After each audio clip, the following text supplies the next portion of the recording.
Assalamualaikum warahmatullahi wabarakatuh. Untuk anak-anak kelas 10, hari ini kita akan memulai pelajaran seperti biasanya. Jadi hari ini kita akan membahas tentang hukum Newton. Hukum Newton 1, 2, 3, dan seterusnya. Baiklah, untuk mempelajari lebih lanjut materi tersebut, silakan kalian simak video ini baik-baik sampai tuntas, karena pada akhir video nanti Ibu akan memberikan pertanyaan untuk kalian yang bisa kalian jawab sebagai reward ya. Jika yang bisa menjawab akan mendapatkan tambahan nilai. Selamat menyaksikan. Baiklah anak-anak, meneruskan materi minggu sebelumnya yaitu tentang hukum Newton. Maka di sini Ibu akan menjelaskan terlebih dahulu tentang standar kompetensi yang harus kita dapatkan pada saat belajar tentang hukum Newton ini. Standar kompetensinya adalah menerapkan konsep dan prinsip dasar kinematika dan dinamika. Lalu kompetensi dasar. Kompetensi dasarnya adalah menerapkan hukum Newton sebagai prinsip dasar dinamika untuk gerak lurus, gerak vertikal, dan gerak melingkar beraturan. Nah, jadi bahasan kali ini tentang hukum Newton tentang gerak akan kita dalami lebih lanjut. Hukum Newton tentang gerak. Hukum Newton 1, hukum Newton 2, hukum Newton 3. Dan analisis kuantitatif dinamika sederhana pada bidang tanpa gesekan. Lalu gaya gesekan itu sendiri. Dan gaya sentripetal. Itu adalah materi-materi pokok dari hukum Newton tentang gerak. Kita lanjut ke hukum Newton 1. Baiklah, bunyi dari hukum Newton 1 adalah setiap benda akan diam atau bergerak lurus beraturan jika resultan gaya yang bekerja pada benda itu sama dengan 0. Nah, maka di sini dapat kita lihat rumusnya adalah sigma F sama dengan 0. Sigma Fx sama dengan 0. Sigma Fy sama dengan 0. Ya. Oke. Lanjut. Jadi, aplikasi hukum 1 Newton digunakan untuk menyelesaikan keseimbangan partikel. Sekarang kita lanjut ke hukum Newton 2 atau sering dikenal dengan hukum gerak. Kalau hukum Newton 1 tadi sering dikenal dengan hukum kelembaman. Baiklah, ini dia bunyi dari hukum Newton 2. Percepatan suatu benda yang disebabkan oleh suatu gaya sebanding dan searah dengan gaya itu dan berbanding terbalik dengan massa benda yang dikenai oleh gaya tersebut. Baiklah, masuk ke rumus. Jadi, sigma F sama dengan M dikali A. Sekali lagi, sigma F sama dengan M dikali A. Di mana M itu adalah massa benda dan A itu adalah percepatannya. Oke, kita lanjut.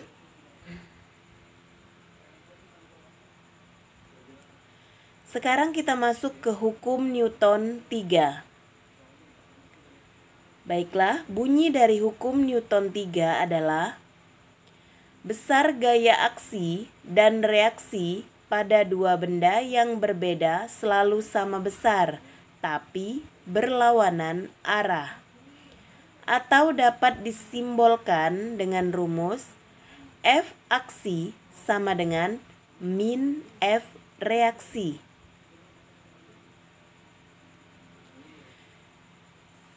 Nah, sekarang kita akan masuk ke analisis kuantitatif dinamika sederhana pada bidang tanpa gesekan. Yang pertama, benda di atas bidang datar licin yang dipengaruhi oleh gaya yang membentuk sudut tertentu terhadap arah benda. Bisa dilihat di sini ada gambar. Jadi ada suatu benda di atas dataran yang lurus dan licin. Jadi benda tersebut mempunyai berat W sama dengan M dikali G. Dan kemudian tanda panah di atas itu menunjukkan percepatan. Maka dia membentuk sudut. Jadi F kalau dia membentuk sudut, maka F dikali cos alfa. Itu rumusnya ya.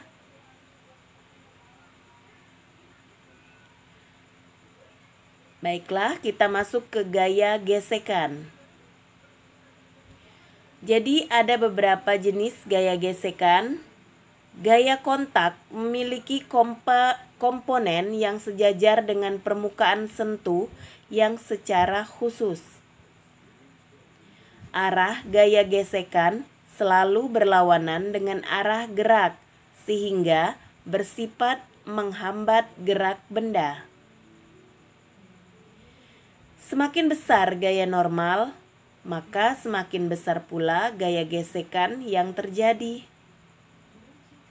Nah, gaya gesekan juga bergantung pada kekasaran permukaan sentuh. Jadi arah gaya kontak dalam berbagai posisi, analisis gerak di bawah pengaruh gaya gesekan dapat kita pelajari lebih lanjut pada materi kita yang ada di buku ya, pada halaman 156 ada ya. Kemudian keuntungan gaya gesekan. Jadi ada keuntungan dari gaya gesekan tersebut.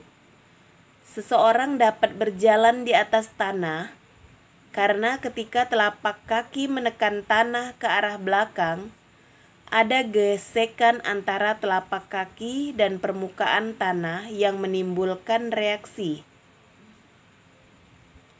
Nah, gesekan pada piring rem sepeda motor atau gesekan antara rem karet dan pelek sepeda digunakan untuk proses pengereman. Lalu gesekan udara pada parasut yang terbentang memungkinkan penerjun dapat mendarat. Lalu gesekan antara ban mobil dan aspal untuk memutar ban dan untuk menghindari mobil tergelincir. Jadi banyak keuntungan yang didapat dari gaya gesekan. Oke, kita masuk ke bahasan selanjutnya, gaya sentripetal. Benda yang bergerak melingkar beraturan akan selalu mengalami percepatan sentripetal sebesar AS sama dengan V kuadrat per R. Nah, oleh karena itu harus ada gaya ke arah pusat lingkaran yang bekerja pada benda tersebut untuk menimbulkan percepatan sentripetal AS. berdasarkan hukum 2 Newton. Baiklah. Demikian penjelasan dari Ibu ya. Dan ada pertanyaan yang bisa kalian jawab melalui Japri ke WA nomor Ibu ya. Baiklah. Jelaskan dengan kata-katamu sendiri mengapa sebuah benda yang mula-mula diam akan tetap diam dan benda yang mula-mula bergerak akan tetap bergerak dengan kecepatan konstan. Sekali lagi, jelaskan dengan kata-katamu sendiri mengapa sebuah benda yang mula-mula diam akan tetap diam dan benda yang mula-mula bergerak akan tetap bergerak dengan kecepatan konstan.